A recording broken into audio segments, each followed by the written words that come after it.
le thème de ce soir, évidemment, est un thème qui convoque beaucoup votre génération, 25-35 ans, hein, puisqu'il s'agit de comment vivre positivement le temps du célibat. Et alors, quand j'ai vu, pour vous dire les choses simplement, quand j'ai vu sur Facebook la quantité de personnes qui s'inscrivaient, en tout cas potentiellement, je me dis, est-ce que c'est une bonne nouvelle ou une mauvaise nouvelle? Parce qu'on veut voir les deux choses de ce côté-là. Parce que ça veut dire que, bonne nouvelle, il y a une soif de parole, mais mauvaise nouvelle, c'est que beaucoup sont concernés par la question du célibat. Et on le sait très bien, la ville de Paris, et c'est peut-être plus parisien que provincial, ou que dans d'autres pays, mais la ville de Paris concentre un certain nombre de célibataires absolument considérables. Et singulièrement aussi des personnes qui sont plus impliquées dans l'Église, etc., et qui cherchent leur chemin. Et du coup, ce temps de célibat, on peut dire, ça fait partie pratiquement de l'ADN, en tout cas d'une certaine génération, qu'on appellerait maintenant jeunes professionnels, 25-35 ans. C'est intéressant de voir. Approchez-vous, là. On ne peut pas rester debout pour des raisons de sécurité. Donc du coup, comment ça se crée les jeunes professionnels aussi autour de la question du célibat. C'est-à-dire que après, en 97, quand il y a eu les JMJ de 97 à Paris, peut-être certains d'entre vous y étaient, et puis ils n'étaient plus étudiants, puis ils n'avaient pas non plus, parce que dans l'église, ils étaient étudiants, tu te mariais, du coup tu rentrais dans des cases. Puis à un moment donné, la case étudiant étant passée, mariage n'arrivant pas, eh bien certains ont dit, mais qu'est-ce qu'il y a pour nous? Et c'est comme ça que sont nés les jeunes professionnels, hein, à travers, mais beaucoup aussi cette question du célibat. Et donc, ce qui est important, la première, il y aura plusieurs parties dans mon intervention. D'abord un temps d'intervention, puis un temps de questions. N'hésitez pas à vous questionner et à me questionner. Accueillir la réalité du célibat. Ce n'est pas une question facile. Même je me suis dit, tiens, même le fait de s'inscrire à un événement comme celui-ci n'est peut-être pas si simple que ça. Parce que c'est avouer, c'est dire quelque chose de son état de vie. On ne peut pas dire, tu y vas, le fait, je ne pense pas qu'il y ait une personne mariée déjà, qui a reçu le sacrement du mariage ou mariée civilement, et qui soit participant de cette soirée. C'est dire quelque chose de soi. Et dire quelque chose de soi, c'est dire qu'au fond, aujourd'hui, je n'ai pas, dans ma vie en tout cas, aujourd'hui, une définition de célibataire, d'histoire amoureuse. J'en ai peut-être terminé une, et je vais y revenir, peut-être j'ai le désir d'en commencer une autre, ou en tout cas le désir d'avoir un amour dans ma vie. Je pense que l'immense majorité d'entre vous, vous êtes appelés à la vie matrimoniale, au mariage, d'autres peut-être la vie consacrée, on y reviendra à la fin. Mais c'est important de se reconnaître célibataire. Et ça veut dire derrière ça, par rapport à ceux et celles d'entre vous, beaucoup celles, parce qu'il y a beaucoup de filles, si vous avez vécu une histoire amoureuse, c'est bien de brûler les ponts. Ça veut dire quoi, brûler les ponts? Brûler les ponts avec les ex. Je dis ça pourquoi? Parce que mon ministère m'appelle beaucoup à être en contact avec vous. Et je vois certains, ils ne veulent pas se dire célib, parce que du coup ils ont eu une histoire amoureuse. Encore une jeune fille que j'ai vue il n'y a pas très longtemps, puis finalement elle était fiancée, puis fiancée dans sa famille, c'est pas rien, et puis elle l'avait rompu parce qu'elle estimait que cet homme-là n'allait pas la conduire au bonheur, et voilà, etc.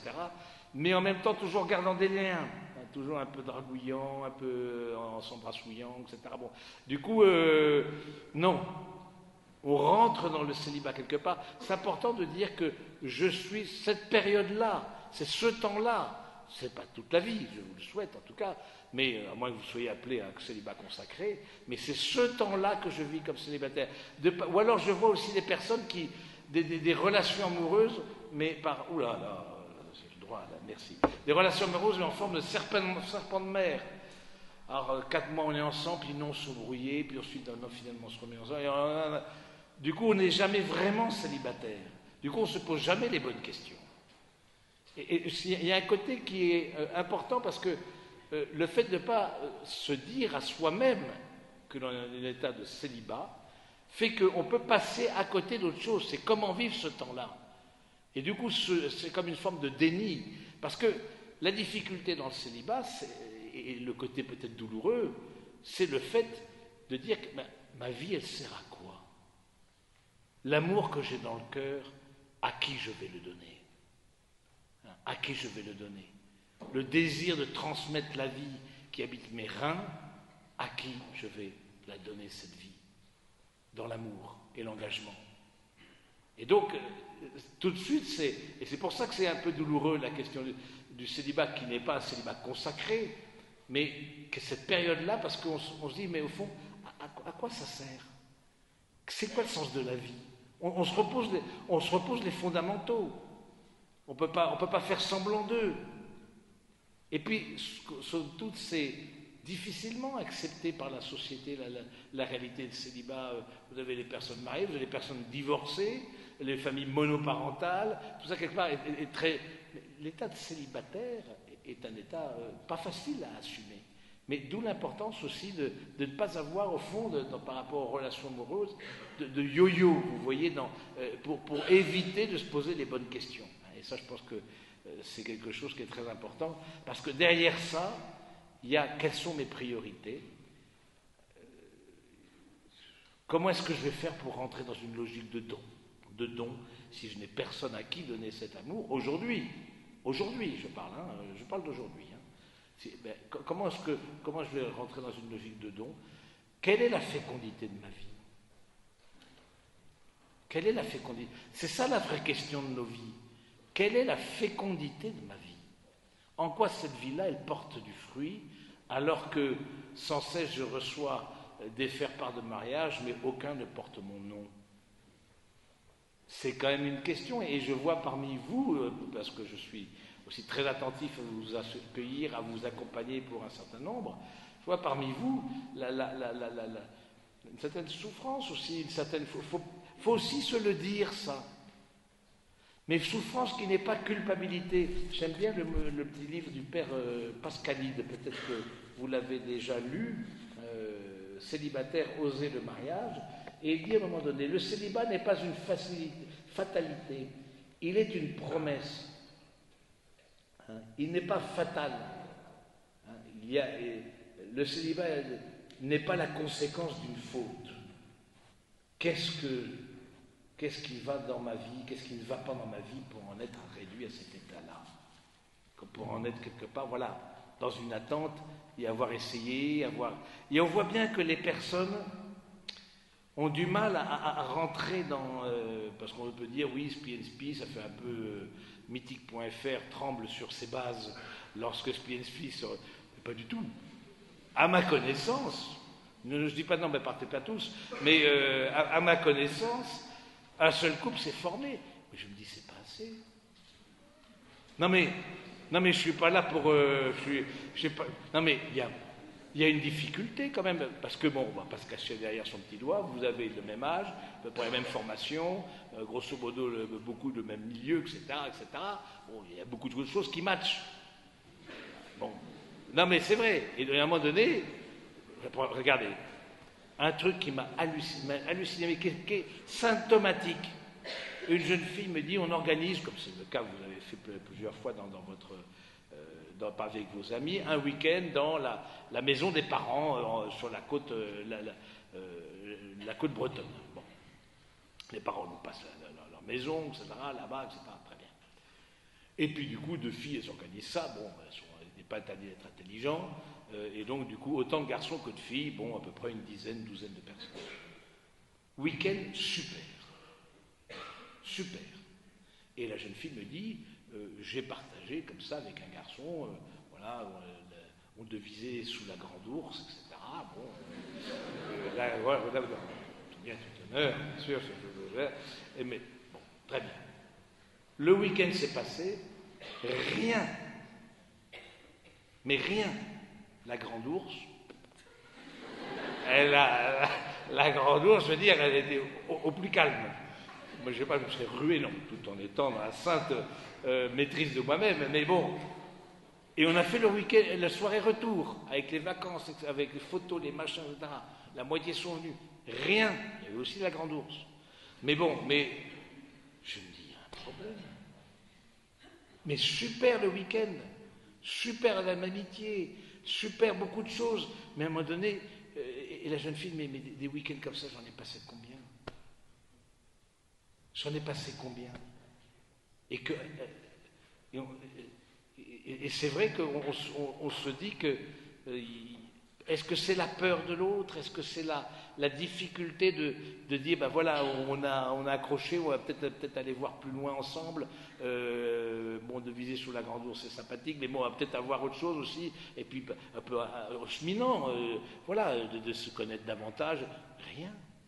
Et je parle d'une fille tout à fait charmante, tout à fait bien. Je veux dire, saine, droite dans ses bottes, elle était super. Je me dis, il y a quelque chose qui a à voir avec la confiance. Il y a quelque chose qui a à voir avec la confiance. Et c'est vrai que de ce point de vue-là, je ne sais pas si parce que les filles sont super, de ce point de vue-là, elles sont à la fois plus spirituelles, il n'est de voir la quantité de filles dans l'assemblée. Et puis je sens que les filles, il y a quelque chose qui s'approfondit depuis plusieurs générations, etc., etc. Mais je vois aussi clairement que les mecs ne sont pas au rendez-vous. Ah mais je dis des choses, les mecs ne sont pas au rendez-vous. Où sont les mecs? Je veux dire, mais pour moi ça veut dire, oui, allez, il y a 4-5 paumés au milieu de 400 filles, d'accord, merci. La polygamie, non, on ne fait pas encore un spi, vous voyez, donc... on ne fait pas encore dans ce genre. Non mais... Je me dis, est-ce qu'il y a une peur? Est-ce que les filles... Mais qu'un mec, une fille fasse peur, il y a un problème déjà, de base. Non mais de base, il y a un problème de base. Je veux dire, un mec, au contraire, ça aime, peut-être que bon, je suis peut-être un peu vieux, vous avez vieux jeu, etc., mais ça aime le défi, ça aime l'aventure, ça aime la conquête. Voilà, faut se mettre... à moins qu'il y ait une autre explication. C'est que beaucoup savent que d'une manière ou d'une autre, ils auront le beurre, l'argent du beurre et la crémière, sans aucun engagement. Je me rappelle qu'il y a une jeune fille que j'ai mis en place des retraites, ça s'appelle discernement vers le mariage ou pas, hein, qu'on peut faire seul ou à deux. La prochaine, ça c'est un petit truc publicitaire, 6 films. Très important la question du discernement. Et cette jeune fille, ça faisait 4 ans qu'elle était avec le même garçon. Elle avait laissé son pays. Elle était allée dans un autre pays européen avec ce garçon qui dit « Viens, on va habiter ensemble ». Parfois, certains disent, alors que ce n'était pas son désir, mais certaines, quelque part, s'y plient, quoi, mais pas forcément de bon cœur. Hein, et puis, bon, voilà, le type, grosse situation, 5-6 000 euros, etc. Bon, la jeune fille fait la retraite. Elle retourne dans ce pays européen et lui dit non, ça ne peut plus continuer comme ça. Mais pourquoi?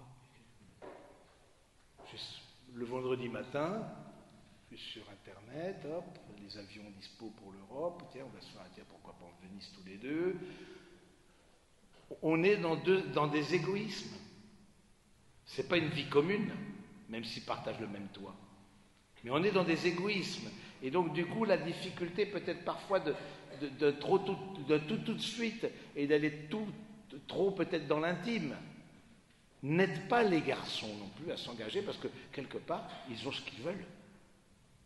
Ils ont quelqu'un qu'à partager leur intimité, que partager les soirées, etc., etc., une personne tout à fait sympathique. Bien, mais ça ne les aide pas. Ça ne les aide pas. Moi, je vois bien que ça ne les aide pas. S'ils avaient à conquérir, mais il y en a certaines, on en parlait encore avec ça, mais certaines, elles disent, tout le monde fait comme ça. Tout le monde fait comme ça. Est-ce qu'il faut pas que est-ce que c'est pas la manière? Non, c'est pas la manière. Parce que le fait de partager, par exemple, la vie commune de cette manière-là, fait que le garçon, pourquoi il s'engage? Alors les enfants, mais vous me direz, quand on a 28-30 ans, les enfants et qu'on gagne 5 000 euros, c'est pas du tout dans votre logiciel, parce qu'un enfant, ça crie, ça sent mauvais, c'est petit, ça prend beaucoup de place. Donc du coup, ça c'est très très mauvais, ça c'est pas du tout dans les plans. Le plan, c'est non. On est dans une certaine on se sert un peu d'une certaine manière, on est un peu dans le jetable aussi, on est dans une manière d'aide qui fait qu'il y a un égoïsme, on n'est plus dans un don. Et donc je trouve que c'est ça qui entretient au fond, chez certaines personnes, et du coup à la fin, cette fille-là, pour terminer l'histoire, elle a dit non, on se sépare. Alors, du coup, bon, c'était un choc, mais elle se sépare, elle a pris une chambre chez une amie, etc. Bon, voilà, elle est rentrée dans une attitude de célibataire. Mais il y en a, vous voyez, franchir le pas, c'est compliqué. Parce que, précisément, c'est reconnaître, c'est se dire à soi-même que peut-être, à un moment donné de ma vie, j'ai fait des mauvais choix. Ce n'est pas cela que j'aurais voulu faire, si les choses s'étaient présentées autrement. Hein, et qu'aujourd'hui, voilà, je suis dans cette attitude-là. Alors, comment vivre cette attitude de célibataire? D'abord, se le dire. Deuxième, un peu aspect, deuxième partie, si on peut dire, c'est un temps de connaissance et de construction de soi. Et ça, voyez-le de façon positive. Parce que justement, il y a, j'allais dire, cette certaine culpabilité ambiante qui ne dit pas son mot, qui dit, au fond, voilà, est-ce que je suis désirable, surtout pour une jeune fille, etc. Mais est-ce que je suis désirable? Est-ce qu'il y a ou que je n'intéresse vraiment personne et pourtant, vous voyez bien de dire... Donc du coup, c'est important de dire, voilà, je suis célibataire, et ce temps-là du célibat, je vais le mettre à profit de façon à pouvoir aussi me construire moi-même. Et me construire moi-même, c'est-à-dire rentrer dans une logique de don de moi-même. Parce que dans la vie commune dont je vous ai parlé tout à l'heure, il n'y avait pas de don de soi. C'était deux égoïsmes qui se regardaient l'un l'autre. Mais il n'y avait pas de rentrer dans une logique de don, c'est-à-dire de don de la parole, de don du corps et du don de la vie. Il n'y avait pas ça, en tout cas. Et donc du coup, on se connaît à la mesure qu'on se donne. Donc posez-vous la question, et j'ai parlé de la fécondité, où sont les lieux où vous vous donnez? Parce que je vois aussi beaucoup qui sont comme consommateurs. Il se trouve que dans le bureau, sur 10, il y a 8 filles, sans commentaire. Mais c'est sûr qu'il y a des besoins. Posez-vous la question. Les talents que j'ai, parce que c'est aussi le moment de découvrir ces talents. Ces talents que j'ai, où est-ce que je vais pouvoir les donner? Que ce soit dans la société civile, que ce soit... Alors vous les donnez beaucoup dans votre vie professionnelle, ça j'en suis sûr. Mais bon, ce n'est pas dans la vie professionnelle que peut-être il y aura la personne avec qui vous construirez votre vie, et vous en demandez, et la vie professionnelle vous demande beaucoup de vous-même, trop certainement. Mais est-ce qu'il y a un autre lieu de don?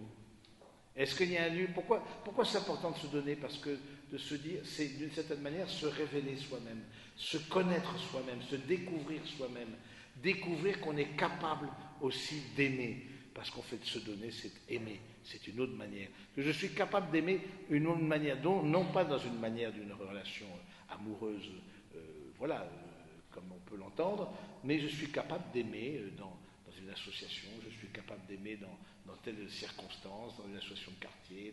Il y a beaucoup de lieux où on demande des personnes. Hein, et donc, ça veut dire que pour vos âges et pour cette situation de célibat, il y a un piège, l'activisme. Il y a un piège, et ça n'a pas échappé à vos entreprises ou à vos employeurs. Vous êtes, pardonnez-moi de vous le dire, un peu corvéable. Ah ben vous n'avez pas d'enfants, ben vous n'êtes pas mariés. Donc les vacances là qui viennent, non, c'est d'abord celles qui ont des enfants, et vous après, comme si vous n'aviez pas de vie privée. Moi je vois ça dans les entreprises. Et du coup vous restez jusqu'à pas d'heure, mais c'est pas normal. Donc l'activisme est un piège que vous avez dans l'état de vie où vous êtes aujourd'hui, dans ce temps du célibat. On voit bien un piège lié à la partie professionnelle, mais bien au-delà, la partie aussi amicale. On enchaîne, vous voyez, on enchaîne les soirées, la peur de l'agent David, comme une sorte de frénésie. Et si je rencontrais la bonne personne tellement au bon moment à cette soirée-là, et donc du coup on est comme un peu le hamster dans sa roue. Voilà, ouais, qui essaie de trouver. Voilà, je vous vois avec votre agenda en train de faire comme ça. Non, on va pas faire comme ça. Donc non, mais bon, vous voyez, et c'est là où il y a un piège. Et donc posez-vous la question, il y a une forme parfois des falsifications du don. Il y a une certaine falsification du don. Et donc, par rapport à ça, de dire le temps de la vie cachée, donc c'est découvrir ses talents, c'est rentrer dans une logique de don, mais c'est aussi rentrer dans une certaine vie cachée, une certaine vie, j'ose le mot, contemplative, une vie intérieure, peut-être plus de vie d'intériorité. Sachez habiter votre appartement, d'autant plus facile qu'il est petit à Paris, donc sachez-le habiter de l'intérieur, on voit, le monde agit par distraction, Dieu lui agit par attraction. Donc du coup, vous posez-vous la question, est-ce que j'habite les lieux aussi au moins où je suis? Est-ce que j'habite ces lieux-là? Est-ce que cette certaine vie cachée, cette certaine intériorité, et de fait, la jeune fille là, dont je vous ai parlé, qui après la retraite avait décidé de ne plus vivre en vie commune avec ce garçon, eh bien, elle a commencé une vraie vie intérieure. Et parce qu'elle s'est dit, ben voilà, qu'est-ce qui compte vraiment dans ma vie? Et du coup, on chemine ensemble, etc. Et moi, c'est une fille super, hein. Vraiment, je souhaite vraiment de trouver beaucoup de bonheur et la personne qui la rendra heureuse. Mais du coup, elle a fait le choix d'une vie intérieure, chose qu'elle n'avait pas faite avant. Elle sentait bien qu'elle n'avait pas cette disponibilité-là lorsqu'elle était en vie commune, parce qu'il n'y avait pas... Il y a quelque chose, vous voyez, il y a quelque chose qui n'était pas unifié dans sa vie, d'une certaine manière. Elle sentait bien que le fait qu'il n'y ait pas d'engagement fait qu'il n'y a pas d'unification. Fait que mes forces, mes talents, mes grâces de nature, mes spirituelles, tout ce que je peux avoir d'intelligence, n'arrive pas à comme se focaliser, à s'orienter dans un don de soi, parce qu'il n'y a pas la personne aimée à qui donner tout ce que j'ai. Donc l'importance donc de la et puis un autre piège aussi peut-être de ce temps du célibat, c'est surtout peut-être pour les jeunes filles, la question de la beauté. Justement, elle est trop dans l'extériorité. Dans l'extériorité, c'est-à-dire, voilà, je veux plaire, mais qu'est-ce qui fait la beauté si ce n'est la capacité de se donner, la capacité de lâcher prise? C'est ça qui fait la beauté. Parce que ce n'est pas une beauté plastique à la manière du monde. Si on vous aime pour une beauté plastique, est-ce qu'on m'aime vraiment? Et il est né de voir un peu les relations hommes-femmes dans nos sociétés pour poser vraiment la question, qu'est-ce qu'on voit l'amour de l'homme et de la femme, comment est-ce que c'est conçu? Donc du coup, pour peut-être se dire, ben non, la beauté, c'est une beauté intérieure. Et donc ce temps de l'intériorité vous rendra beau, vous rendra belle, et en même temps vous permet de découvrir intérieurement que c'est quand on ne cherche plus à plaire qu'on plaît le plus. Donc cherchez pas à plaire. Soyez saint temps, vous découvrez que vous êtes vous-même, vos talents. Une jeune fille que j'ai rencontrée avant-hier, elle pourrait tout à fait être dans cette salle. Et puis elle me dit, à un moment donné, j'ai dit, les mecs, c'est fini, de toute façon, cette année, 2000, je sais pas quoi, je m'en occupe pas. Je fais autre chose, mais je me vide la tête, etc. Parce qu'à force de me prendre la tête, mariée. Eh bien, voilà. Elle était libre d'esprit, et du coup, c'est quand elle ne s'y attendait pas qu'elle est tombée sur la personne avec qui, bon, ensuite, elle peut peut-être construire sa vie, mais il y a une forme de liberté d'esprit, vous voyez, qui fait que, parce que rien de pire, et les garçons ne sont pas non plus complètement idiots, etc., même s'ils ne sont pas toujours en rendez-vous, mais rien de pire qu'on voit une fille qui cherche à se marier. Ça se voit tout de suite. Mais il y a un radar, il y a un radar comme ça. Je ne te raconte pas le radar qu'il peut y avoir. Bip, bip, tu entends un bibou, là, tu pars en courant. Un garçon normalement constitué fait comme ça. Donc du coup, voilà, donc c'est pas en étant dans une frénésie de quête quelque part de l'âme sœur. Je me souviendrai toujours à l'abbaye, quelqu'un qui nous avait appelé le père hôtelier, etc. Et qui suivait. Mais je veux m'inscrire, je cherche l'âme sœur à tout prix. Je cherche l'âme sœur vite. Mais écoutez, non, monsieur, non, on n'est pas là pour l'âme sœur. Je crois qu'il y a erreur sur l'appel, il raconte. Non, il n'y a pas erreur sur l'appel. Je cherche l'âme sœur. Alors, il a fallu carrément voilà, dire de façon ferme que ce n'était pas le lieu voilà, et le temps pour ça.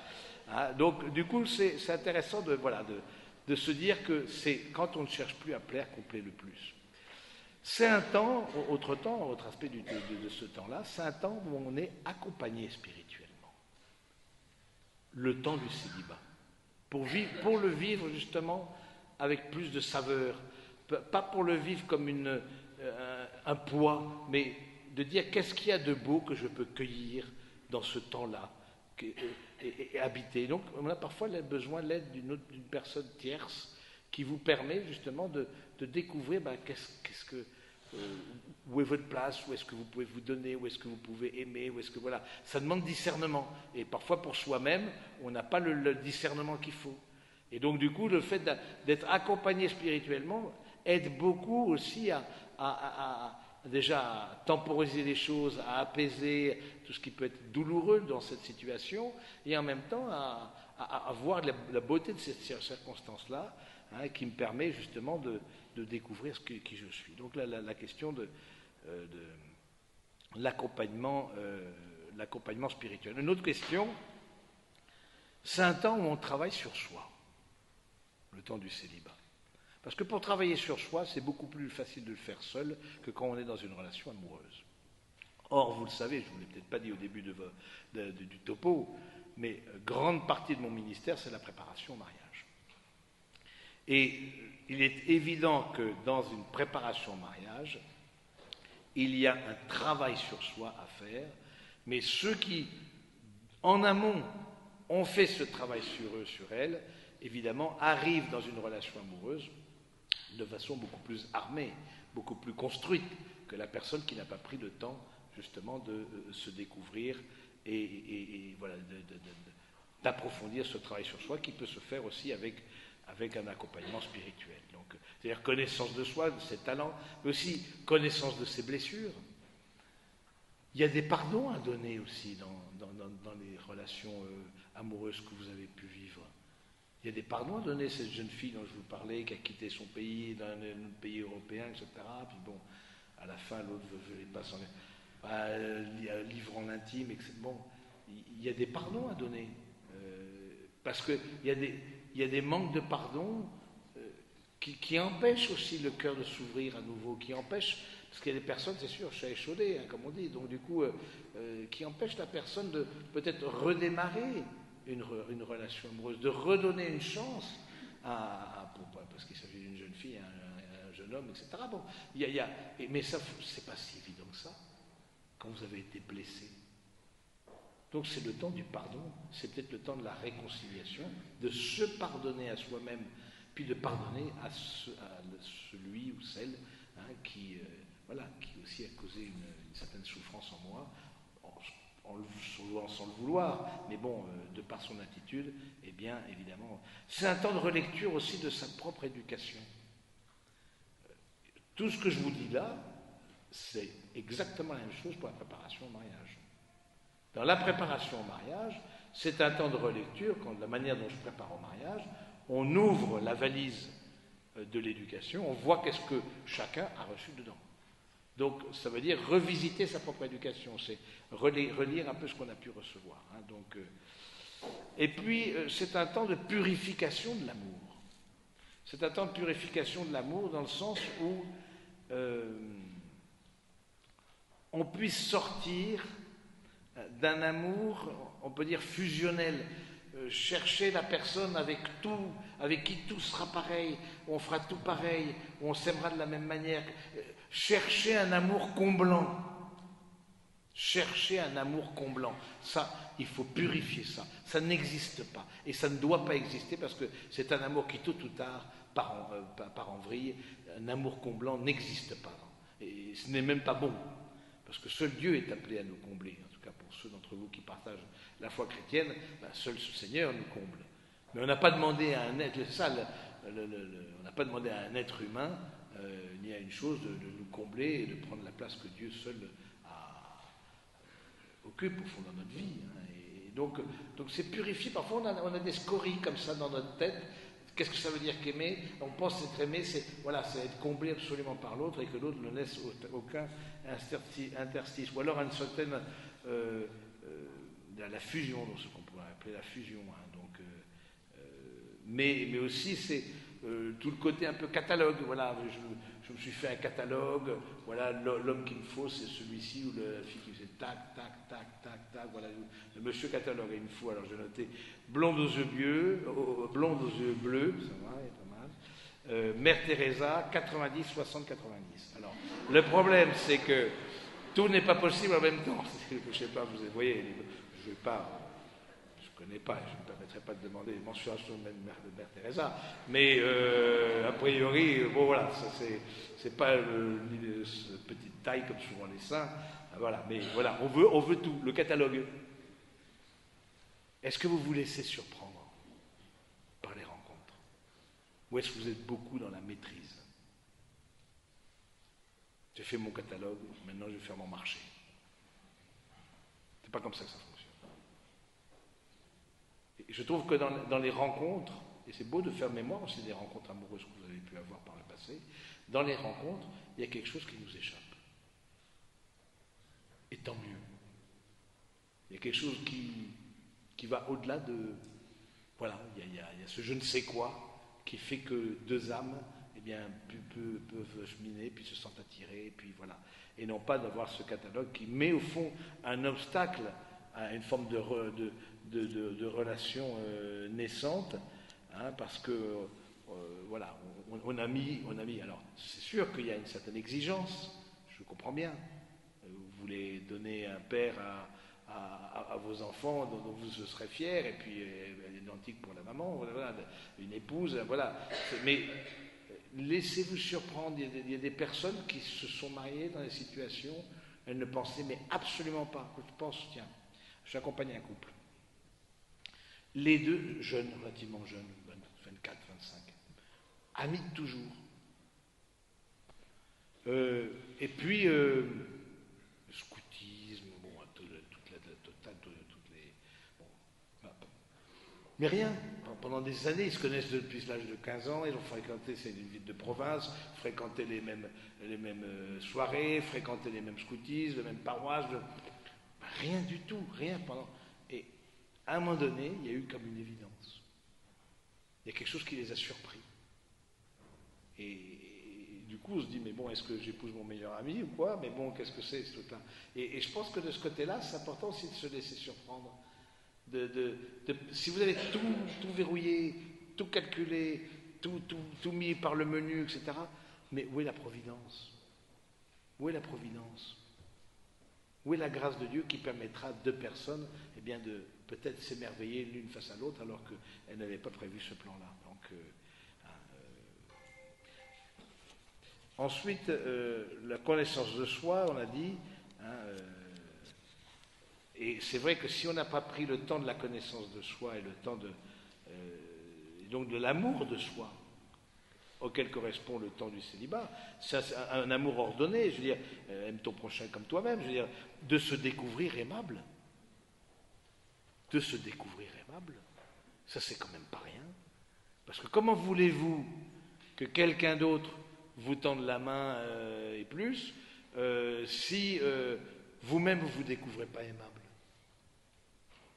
Et donc c'est un lieu où vous vous découvrez aimable, parce qu'évidemment le fait d'aimer, c'est une certaine, ça bouscule énormément, quoi. Ça, c'est quelque chose qui vous, voilà, qui d'une certaine manière, voilà, vous transforme à l'intérieur.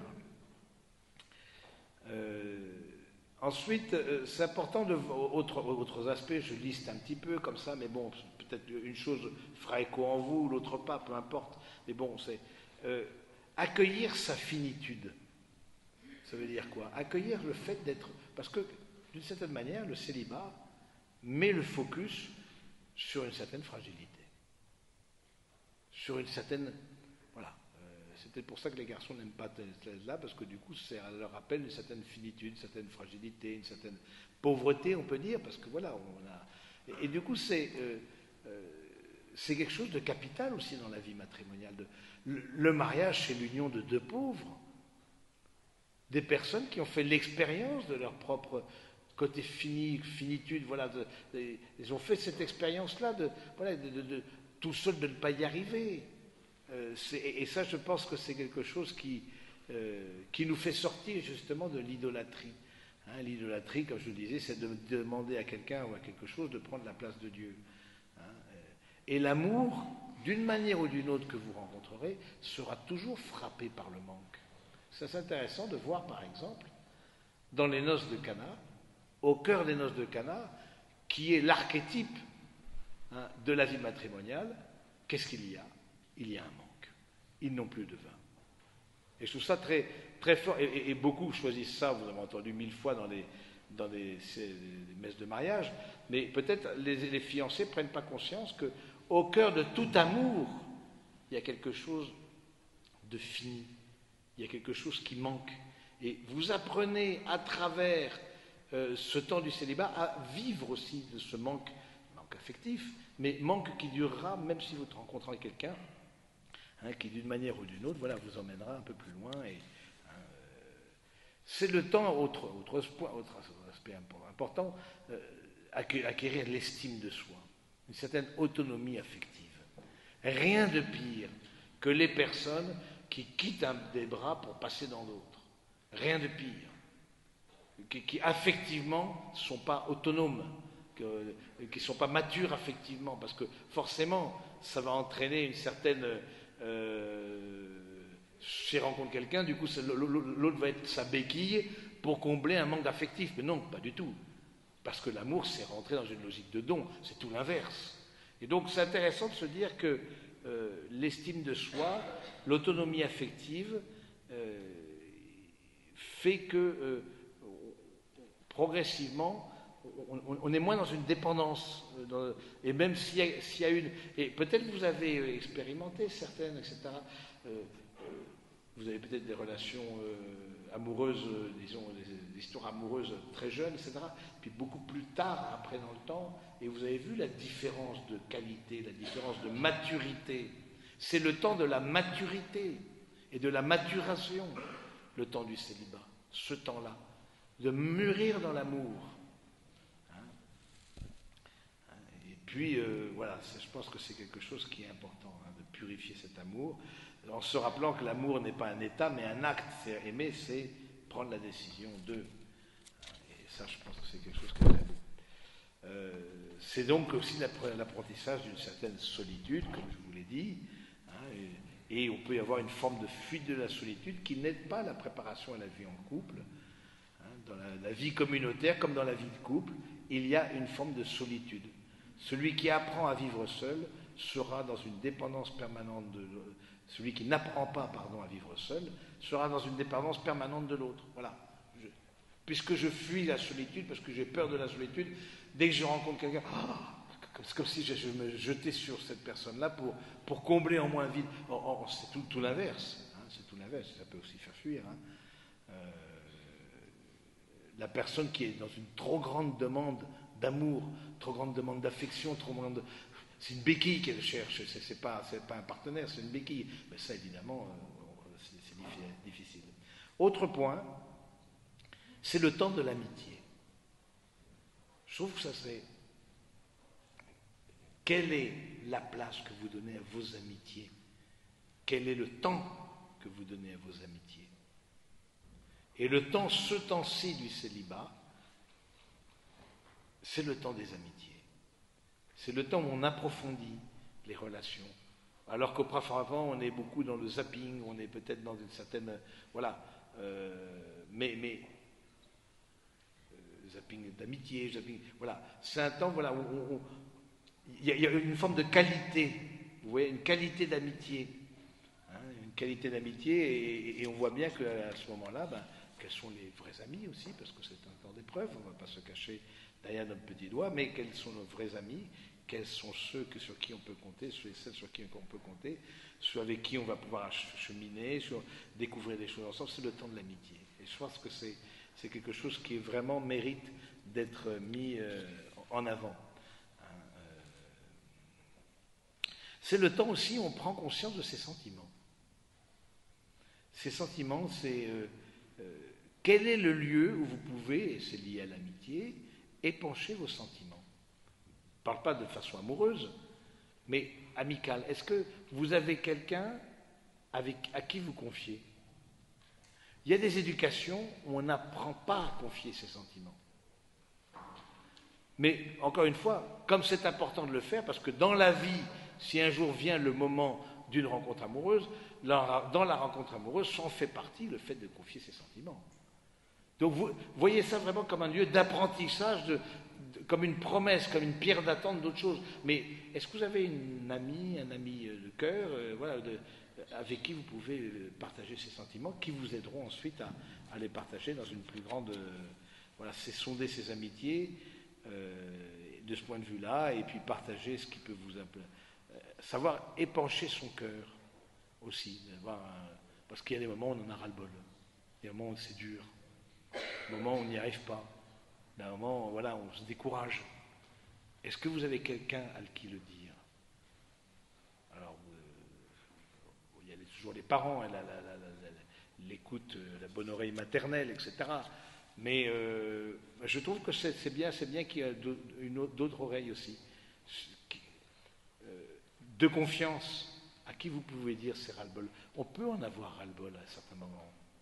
C'est pas interdit. C'est pas interdit. On peut se décourager. C'est pas interdit. Mais à qui vous allez le dire?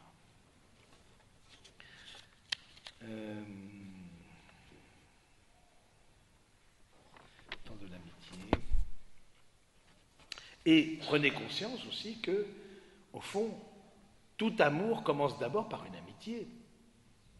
Tout amour commence par une amitié. C'est évident. Faites mémoire, si vous avez eu des histoires amoureuses, comment ça a commencé? Ça a commencé toujours par une grande ours, quelque part, cachée, dans le ciel que vous contempliez de façon émerveillée. Ça a commencé par un temps de l'amitié. Et donc, du coup, de se dire ça, de dire que ces amitiés-là sont déjà une préparation dans mon cœur de ce que peut être l'amitié ensuite. Donc, la fidélité aux amitiés, je trouve que c'est un beau temps pour ça. Cette fidélité à l'amitié dira quelque chose de ma fidélité à l'amour. Mais oui, tout à fait vrai. Cette fidélité à l'amitié dira quelque chose de ma fidélité à l'amour. Le lien entre les deux est important à faire. Et puis dans vos réseaux d'amis aussi, peut se trouver des personnes avec lesquelles on peut faire sa vie. Je veux dire, au départ, nous n'étions qu'amis, j'entends souvent ça, l'amour commence par une amitié, puis ensuite on découvre autre chose, et puis on voit que ça va plus loin. Donc ce passage de l'amour à l'amitié, alors l'amitié, j'en ai beaucoup parlé dans un autre topo, mais c'est quelque chose qui est très important d'avoir ce sens-là de l'amitié, parce que je trouve que c'est ça qui prépare le cœur. C'est pas parce que vous êtes dans un temps de célibat que vous avez obligatoirement le cœur sec. Qu'est-ce qui hydrate votre cœur? Qu'est-ce qui... quels sont les lieux d'amitié entre filles, entre garçons, qui permettent d'hydrater le cœur, qui permettent au cœur de respirer, qui permet est-ce qu'il y a un lieu pour ça, pour pas être sec à l'intérieur, pour pas être, pour pas s'endurcir, parce que c'est aussi une question, la question de l'endurcissement, quand rien ne vient. Et puis c'est important ce passage de l'amitié, parce qu'ensuite c'est peut-être le passage à l'amour, et puis c'est le passage à l'engagement. Il faut aussi dire à un moment donné des choses, de ne pas entendre. Oui, je veux bien construire quelque chose avec toi, alors, à partir de cela, la préparation au mariage, etc. Mais voyez-le vraiment comme un temps de préparation, comme un temps ce temps-là du célibat, vivez-le positivement, mais vraiment positivement, non pas parce que je veux qu'on on va signe positif, etc. Bon, non, c'est que vraiment il y a quelque chose à vivre dans ce temps-là, et vous passez à côté de ce temps-là, eh bien, peut-être c'est un temps qui ne sera pas très long, peut-être pour certains qui est trop long, mais quoi qu'il en soit, c'est un temps qui est riche, et qui permet justement aux uns et aux autres de découvrir des choses dans sa vie qu'ils n'avaient pas découvertes auparavant. Et pour terminer, j'aimerais quand même faire allusion au célibat qui est signe de l'amour, qui n'est pas juste un temps. Et là aussi, c'est pareil. On ne peut pas dire que devant les portes de séminaires et de noviciats de congrégations religieuses, il y ait pléthore. Parce que c'est vivre aussi, tout ce que je vous ai dit là, ça s'applique à la vie religieuse et à la vie sacerdotale.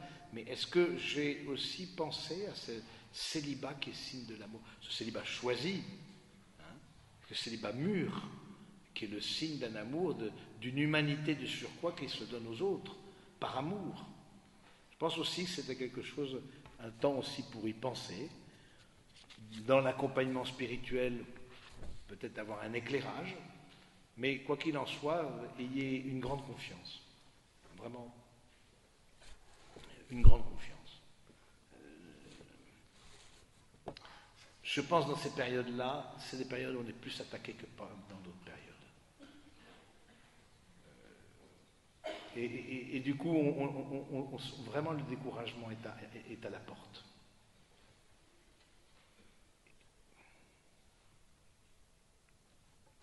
Moi, je vous le dis, soyez dans une grande confiance. Et en même temps, actif. Un célibat actif, on n'est pas dans le subi, on est dans quelque chose d'actif, qui précisément vous permet de découvrir toutes les richesses de votre cœur pour les donner à quelqu'un d'autre le moment venu. Un grand merci pour votre attention.